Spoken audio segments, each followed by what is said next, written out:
안녕하세요. 오늘은 계시록 11장의 말씀을 함께 나누도록 하겠습니다. 9장까지는 교회들에 대한 심판을 마무리 짓고 일막이 매듭되는 것이라 했습니다. 그리고 10장에서는 펴놓인 책을 가지고 오는 천사를 통해 일곱째 나팔이 불려지면 지금까지 모든 선지자들이 전했던 복음이 이루어지는 엄청난 일이 벌어질 것이라고 예고를 하고 있습니다. 그리고는 그 책을 사도 요한에게 먹게 하고 그 책의 예언의 말씀을 다시 온 세상 민족들과 임금들에게 전하라는 지시를 하고는 마무리가 되었습니다. 자, 이 말씀대로라면 이 요한계시록은 반드시 세상의 모든 민족들에게 전해져야만 한다는 것이 다시 한번 확인이 되는 것입니다. 일단은 계시록 1장 1절의 말씀대로 종들이라고 칭함받을 사람들이 먼저 듣고 그 종들을 통해 순차적으로 계시록의 말씀을 모르는 모든 신앙인들에게 반드시 전해야 하게 되어 있는 것인 거죠. 그런데도 계시록은 몰라도 예수님만 믿고 있으면 아무런 상관이 없다 그러고 계시록 개짜만 끄집어내어도 이단이니 신천지니 그런 소리를 하면 이는 정면으로 하나님 뜻을 거역하는 결과가 되는 것인 겁니다. 어차피 말세가 되면 계시록의 말씀을 가지고 많은 거짓 선지자들이 나올 거라 했으니 그런 거짓 선지자들이 나오는 것을 이상하게 바라볼 것이 아니라 그런 거짓 선지자들이 많이 설칠수록 아 진짜 말세가 되었구나 하는 마음으로 진짜 바른 계시록의 말씀을 찾으려는 노력을 기울여야 하는 것입니다. 계시록 1장 1절에서도 이 예언의 말씀은 종들에게 보이시려고 계시를 해주는 것이라고 목적을 분명히 밝히고 있는 것을 생각한다면 계시록을 알지 못하고 전하지 못하는 목사들은 이 마지막 시대의 종이 아니라는 증거가 되는 것 아닙니까? 신약 시대에 신약 성경을 설교하지 못하고 맨날 구약 성경만 가지고 설교한다면 어찌 되는 걸까요? 그런 목자가 있다면 그 목자는 신약 시대의 목자가 아닌 거죠. 그처럼 계시록 시대가 도래했는데도 계시록을 전하지 못하는 목자는 더 이상 이 시대에 합당한 목자가 아니라는 증거가 되는 것일 겁니다.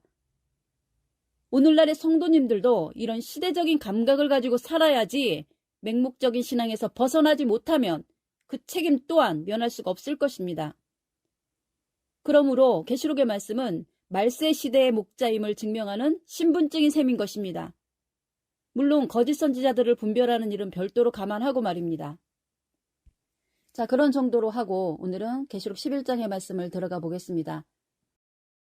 11장 1절의 말씀을 보시면 10장에서 책을 먹은 사도 요한에게 지팡이 같은 갈대를 주면서 성전과 제단에서 경배하는 자들을 측량하라고 하시고 성전 방마당은 측량하지 말고 이방인에게 짓밟히도록 버려두라고 지시를 내립니다.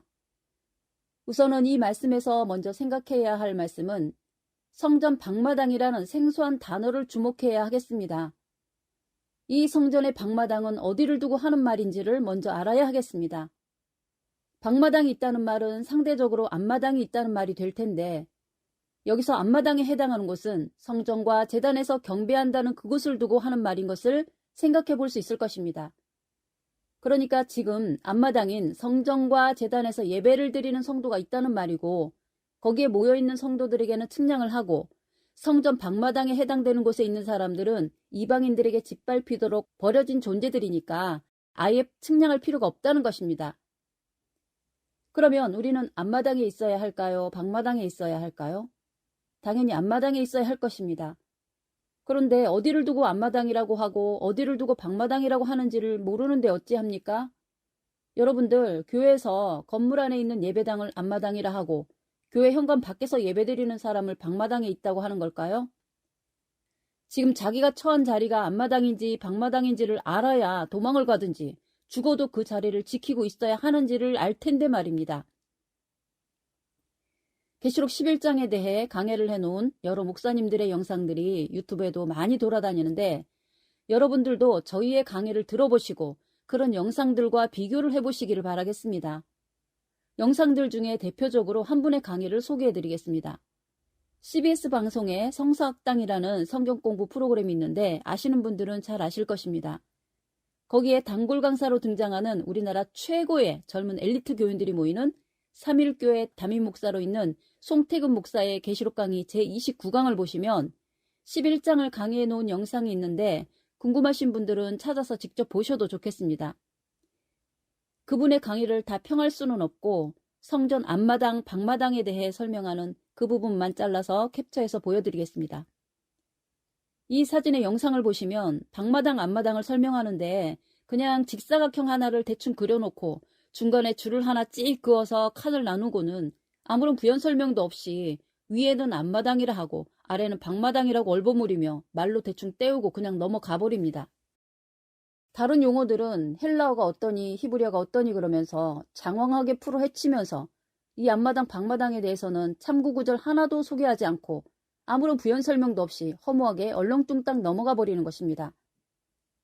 제가 이 문제를 이렇게 장황하게 설명을 하는 이유는 이 앞마당 방마당의 개념을 어떻게 이해하느냐에 따라 계시록 전체를 이해하는 근본 구도가 완전 달라져 버릴 수 있는 중요한 문제이기 때문에 그러는 겁니다.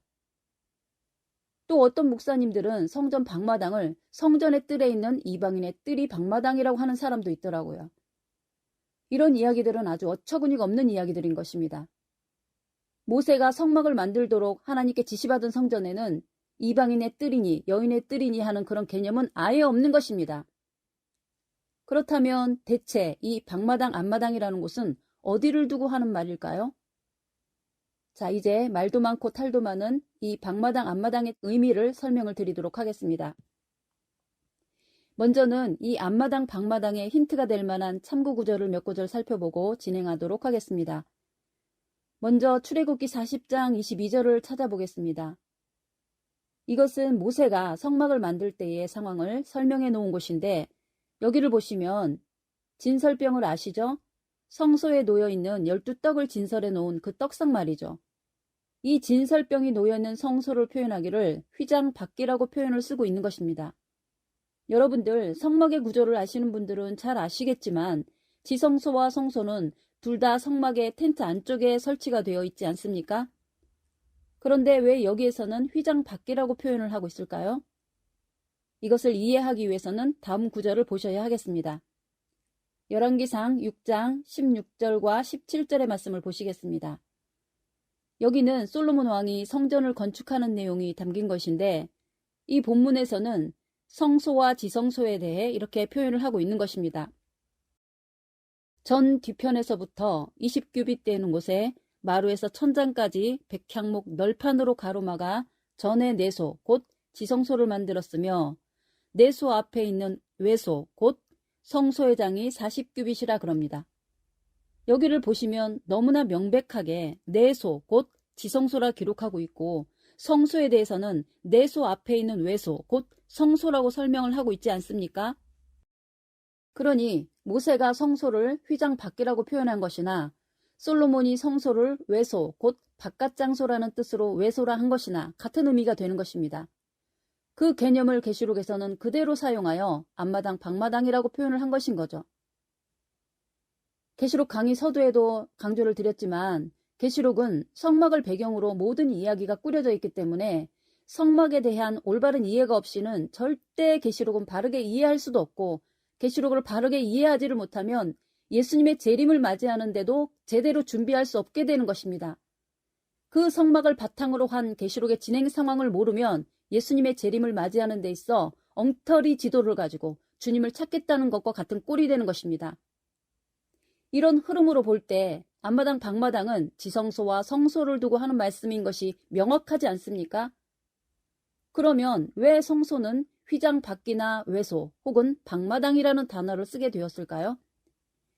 그곳에는 계시록에서 펼쳐질 마지막 시대에 대한 예언이 담겨 있는 것이기도 하고 그보다 더 본질적인 것은 성막의 모든 구조나 성물들은 지성소를 기준으로 모든 것들을 만들었고 배치를 해놓았기 때문이라는 것을 알아야 하겠습니다.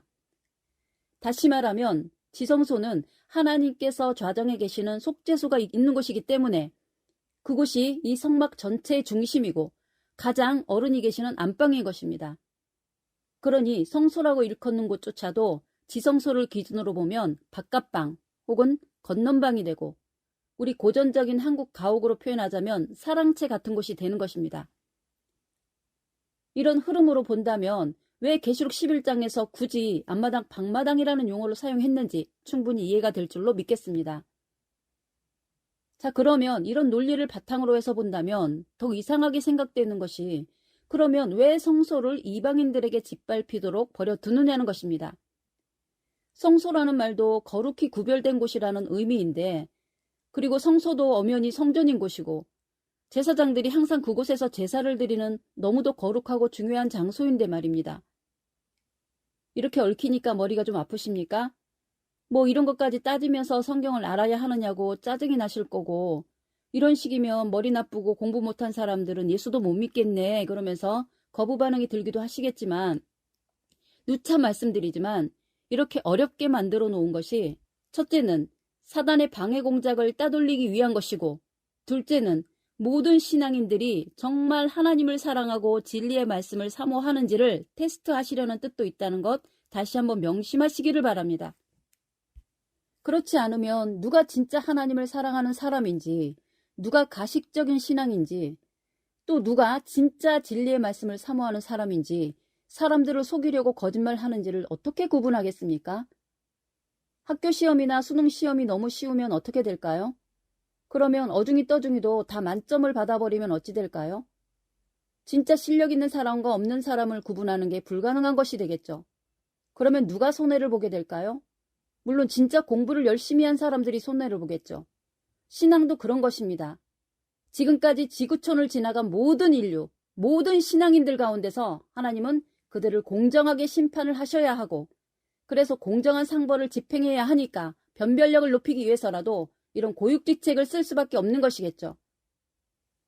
물론 이런 표면적인 이유가 다는 아니겠지만, 여하튼 어느 누가 보아도 하나님께서는 객관적인 심판을 하셔야, 안 그래도 안티 기독교인들이 눈이 벌게 가지고 시비거리를 찾고 있는데, 그런 사람들이 하나님의 심판에 대해 시비를 걸 여지를 남기지 않아야 하지 않겠느냐는 것입니다.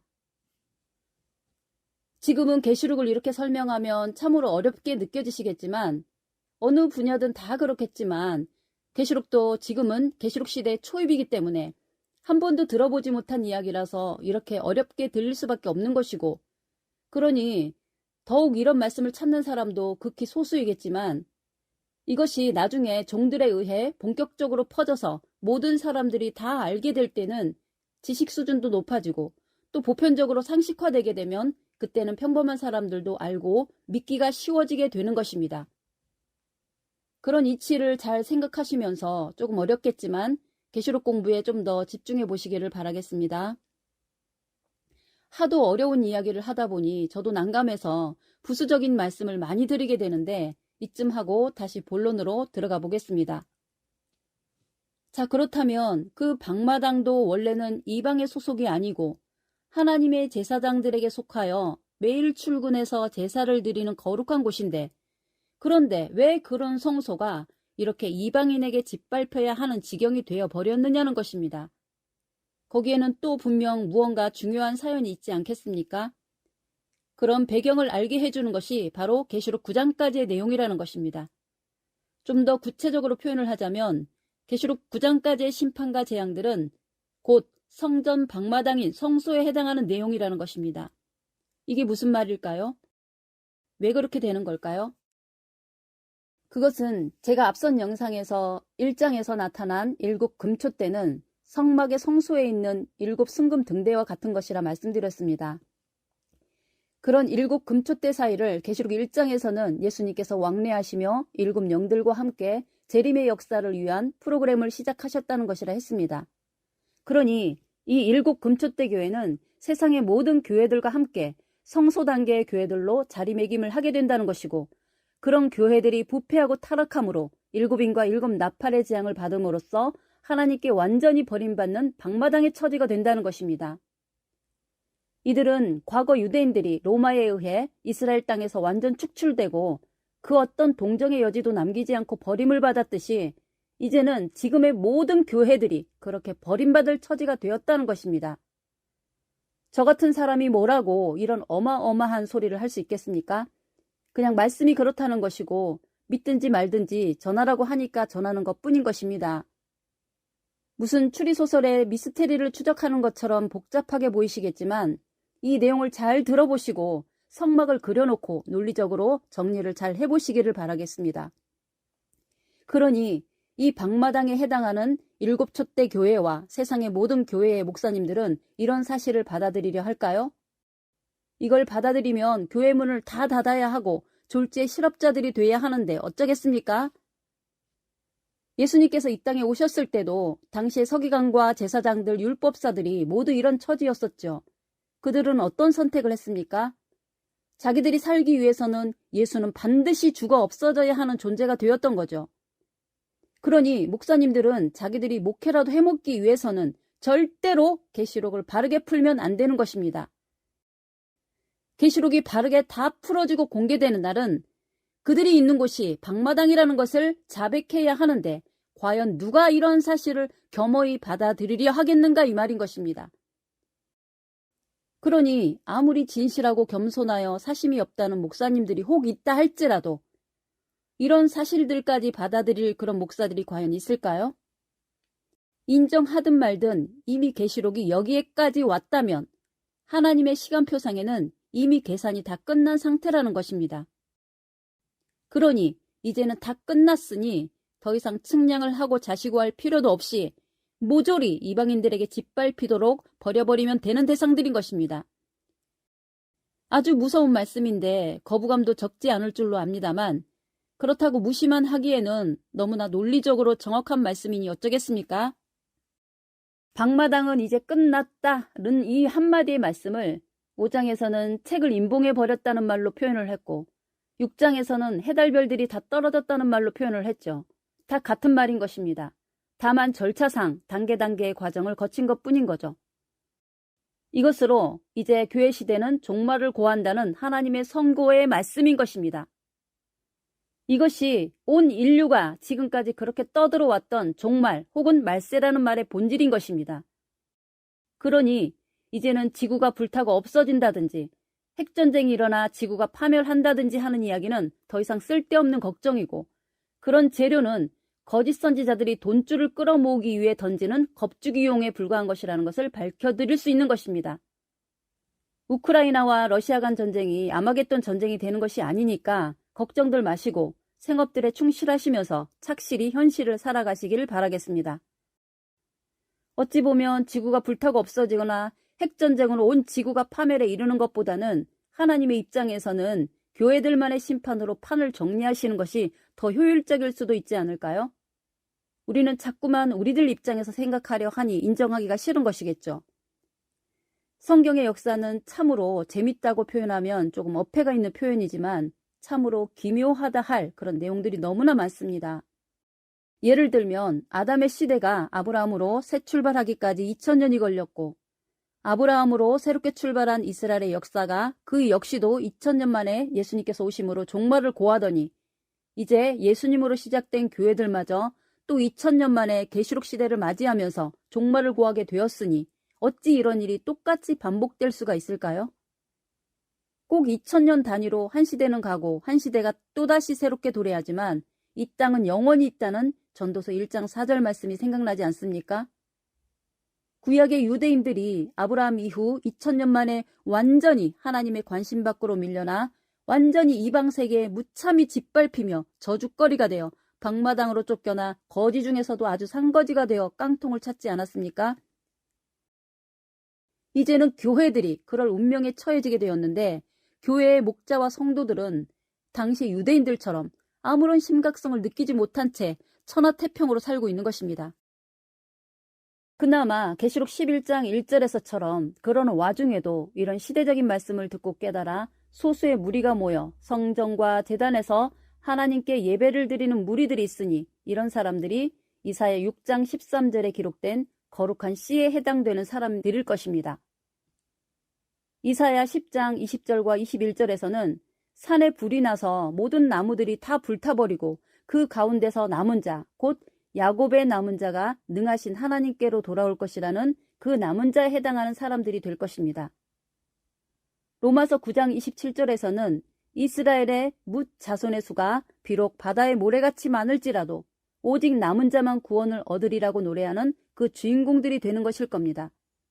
성경에서 이 남은 자의 사상은 참으로 중요한 개념인 것인데 깊이 묵상해 보시기 바라겠습니다. 그러니 이 사람들은 참으로 대단한 사람들이 아닐 수가 없는 것이겠죠. 그러나 여기에 속한 사람이라고 또 만푸장 안심하고 지내면 안 된다는 것이 그들에게도 갈대 지팡이를 가지고 측량을 하고 있다는 사실에 주목을 해야 하는 것입니다. 이런 계시록적인 심판과 재앙의 시국에 그 모든 역경과 시련을 뚫고 이 앞마당까지 나아온 것이 얼마나 대단한 신앙이겠습니까? 그러나 그들도 역시나 끊임없이 마지막 완성 시점까지 측량을 받아야 하는 대상이기 때문에 한순간도 방심하거나 태만하면 또 어느 귀신들에게 유혹을 받아 날아갈지 모를 처지이니 항상 깨어 있어야 하는 것은 마지막 어린 양의 혼인잔치에 안착하는 그날까지 그렇게 깨어 있어야 하는 것인 겁니다. 우는 사자가 삼킬 자를 두루 찾아다니고 있고 할 수만 있으면 택하신 자라도 미혹하려고 하는 이런 상황이니 어찌 나는 이제 구원을 따놓았다 그러면서 호기를 부릴 수가 있겠습니까? 자, 다음은 여기서 측량을 하는 도구를 잘 살펴보세요. 무엇으로 측량을 한다고 그럽니까? 네, 지팡이 같은 갈대라 그러죠. 갈대로 만든 지팡이니까 좀 부실할 것처럼 보이지 않습니까? 옛날에는 제대로 된 자가 없으니 갈대든 대나무 같은 나무라도 있으면 그런 걸로 자로 사용할 수 있었을 겁니다. 그런데 이 말씀도 잘 한번 살펴보아야 할 말씀인데 계시록에서는 자로 사용하는 도구에 대한 표현이 여러 가지가 나오는데 그것과 비교를 한번 해보시면 조금 새로운 영감이 떠오르지 않을까 싶습니다. 우선 계시록 12장 5절을 보시면 철장이라는 도구가 나옵니다. 철장은 쇠지팡이를 말하는 거죠. 그리고 또 하나는 계시록 21장 15절에 거룩한 성 새 예루살렘 성을 측량하는 데 사용하는 금갈대가 나옵니다. 그러면 세 가지 측량 도구가 나오는 것인 거죠. 갈대 지팡이와 철장과 금갈대 이렇게 세 가지인 것입니다. 이 세 가지를 한 자리에 놓고 비교해 보니 어떻습니까? 어떤 지팡이가 가장 허술하고 불안할까요? 보나마나 갈대 지팡이겠죠. 갈대 지팡이는 쉽게 부러지고 낡아지고 변형이 되지 않겠습니까? 그러니 계시록 11장에 나오는 이 측량의 역사도 또한 뭔가가 문제가 있을 거라는 암시를 복선으로 깔고 있는 것 같지 않습니까? 자, 이런 이야기는 추후에 나누기로 하겠습니다. 어쨌든 이런저런 상황을 배경으로 깔고 지금 계시록 9장까지 사건이 매듭이 되고 뭔가 어설픈 제2막을 향한 역사가 서서히 그 실체를 드러내고 있는 것입니다. 여러분들이 이 영상의 말씀을 어떻게 들으실지 모르겠지만 이 말씀을 대하는 자세에 따라서 여러분들이 성전과 제단에서 경배하는 앞마당의 무리에 속할 수도 있고 끝까지 자기 방식의 신앙을 고집하며 벗어날 의지를 갖지 못하는 사람들은 영영 방마당에 속한 무리가 될 수도 있는 중요한 시간이라 할 수 있을 것입니다. 방마당에 속한 사람들은 하나님께서도 손을 쓸 수 없는 완악한 존재들이기에 완전히 이방인들에게 조롱과 멸시를 받도록 버려질 것이라는 겁니다. 아직은 사람들이 육체적으로 그런 고통이 느껴지지 않으니까 실감이 나지 않으시겠지만 유대인들도 예수님을 십자가에 못 박아 죽이고도 약 40년이나 지나서 AD 70년에서야 완전히 세계 곳곳으로 쫓겨났다는 사실을 상기하시면서 앞으로 우리 교회들에게 닥칠 일들을 예견해 보시기를 바라겠습니다. 이 정도로 앞마당 방마당에 대한 말씀을 정리하는 걸로 하고 조금 더 다른 측면에서 보충 설명드리는 것으로 오늘은 마무리를 하도록 하겠습니다. 계시록은 1장에서 아시아에 있는 7 금초대 사이에 다니시는 예수님의 모습을 보여주면서 시작했었습니다.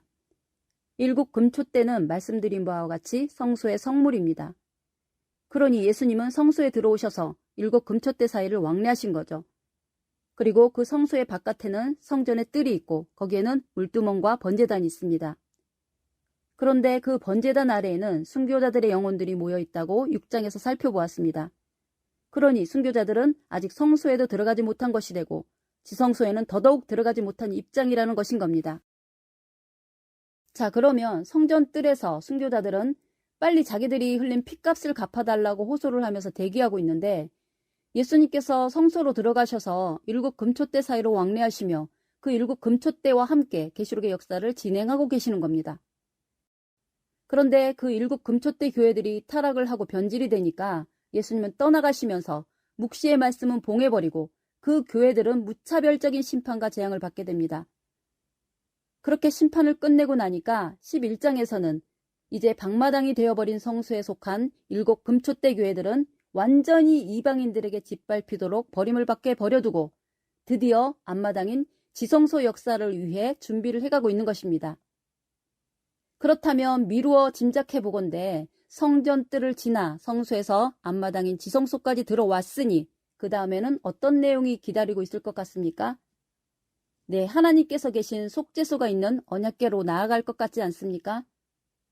그 속죄소 아래에는 언약궤가 있고 그 언약궤 안에는 아론의 쌍난 지팡이와 만나가 담긴 항아리와 언약의 돌판 2개가 이기는 자들을 위한 상품으로 감추어져 있는 것입니다. 그러면 계시록 11장 이후에는 당연히 그 다음 단계인 언약궤가 곧 출현을 하게 되겠죠. 그래서 계시록 11장 19절에는 이런 기록이 있는데 이에 하늘에 있는 성전이 열리니 성전 안에 언약궤가 보이며 또 번개와 음성과 뇌성과 지진과 큰 우박이 있더라고 했습니다. 아니나 다를까 언약궤가 나타나고 있는 것입니다. 그렇다면 그 다음은 또 어디로 연결이 될까요? 그래서 이어지는 사건을 알아보니 계시록 15장 5절에서는 드디어 증거장막의 성전이 열리게 되는데 이것은 이제야 비로소 언약궤의 뚜껑이 열리고 언약궤의 시대가 도래한다는 것을 말하는 것입니다. 이 증거장막의 성전이라는 이름을 양아치 신천지라는 사이비 단체가 버젓이 오남용을 하고 있지만 어쨌든 그 말씀의 본질은 다름 아닌 바로 언약궤의 뚜껑이 열리게 되었고 언약궤의 시대가 도래했다는 의미의 표현인 것입니다. 성경 역사상 단 한 번도 언약궤를 열었다는 기록이 없습니다. 오히려 언약궤를 잘못 만져 벌을 받고 죽었다는 기록뿐입니다. 성경 속 판도라 상자라고나 할까요? 성경 속의 모든 비밀이 담긴 이 상자가 열리는 날에는 세상에 무슨 일이 벌어질까요? 기대해 볼만 하겠지요. 이런 성막과 언약궤에 담긴 의미는 재림의 시대를 맞는 계시록에 와서야 비로소 그동안 감춰놓은 비밀이 한껏 그 가치를 뽐내면서 이렇게 풀어 헤쳐지고 있는 것인데 이런 신묘함을 성경을 모르는 사람들은 절대 느낄 수가 없는 감흥인 것입니다. 이제 계시록에 와서 이 언약궤의 뚜껑을 여는 이유는 무엇일까요? 네, 당연히 언약궤 속에 감추어둔 이기는 자에게 주시겠다고 약속한 축복의 선물을 나누어 주시기 위한 것이겠죠. 나아가 세상 나라가 주와 그리스도의 나라로 바꾸는 작업을 본격적으로 시작하실 것이고 더 크게는 마지막 나팔 소리를 들은 죽은 자들이 부활을 하게 되고 살아서 그 나팔 소리를 듣는 자들은 죽음도 이기는 영원한 생명의 능력을 입게 되는 일이 생길 것입니다. 이 언약궤의 역사를 절대 잊지 마시기 바랍니다. 자, 이런 흐름으로 볼 때 계시록 1장부터 계시록이 진행이 되면서 어떤 암호와 키워드가 담겨 있는지 그림이 그려지지 않습니까? 뭔가 계시록의 흐름이 성막을 기본 구도로 성전 뜰에 있는 번제단에서부터 서서히 뭔가 언약궤를 향하여 점진적으로 진행되고 있다는 느낌이 들지 않습니까? 이렇게 계시록의 역사는 성막에 있는 성전의 구도를 바탕으로 한 단계 한 단계 역사가 진행되는 것이라는 것을 반드시 이해를 하시고 계시록을 보셔야 계시록이 지시하는 곳을 정확히 바라볼 수가 있는 것입니다. 그러니 성막은 단지 하나님께 제사를 드리기 위해서만 존재하는 것이 아니라는 것을 알아야 하겠습니다. 성막은 그 자체가 계시록 시대를 위한 그리고 재림에 대한 예언의 덩어리라는 것입니다.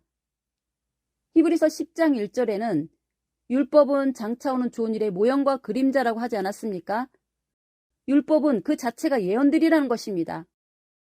그리고 예수님은 마태복음 5장 17절에서 예수님은 율법을 폐하러 오신 것이 아니라 율법을 완전케 하러 왔다 하시고 천지가 없어지기 전에는 율법의 1.1획이라도 반드시 없어지지 않고 다 이루리라고 하시면서 누구든지 이 계명 중에 지극히 작은 것 하나라도 버리고 또 그같이 사람을 가르치는 자는 천국에서도 지극히 작다 일컬음을 받을 것이고 이를 행하며 가르치는 자는 천국에서 크다 일컬음을 받으리라고 하지 않습니까? 달리 강조하자면 성막이라는 율법 속에 감추인 의미와 가치는 계시록 시대에 와서야 진정한 율법이 완성이 된다는 것을 말하는 것입니다. 자, 상황이 이런데도 율법이나 성막, 나아가 구약의 절기 같은 이런 율법들이 필요 없다고 생각하십니까? 참고로 성막이나 절기 같은 이런 주제들에 대해서는 저희 영상에서 아주 시리즈로 깊이 설명해 놓은 영상들이 있으니 반드시 활용해 보시기 바라겠습니다. 우리가 신앙생활을 함에 있어 성경에 대한 지식도 없이 무조건 예수 믿으면 천국을 간다는 식으로 단순 무식하게 덤비면 사단에게 까불리고 이용만 당하다가 바깥 어두운 곳으로 쫓겨 슬피 울며 이를 갈게 될 그런 인생이 될 뿐인 것입니다. 우리의 신앙의 목적지는 어디가 되어야 하겠습니까? 죽어서 가는 천국일까요?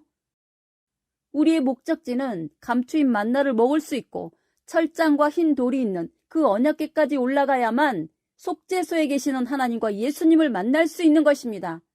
그곳이 바로 우리가 가야 할 천국인 것입니다. 어린 양의 혼인 잔치도 성막의 이 언약궤에서 이루어지고 첫째 부활도 영원한 생명도 그 언약궤에서 이루어지는 것입니다.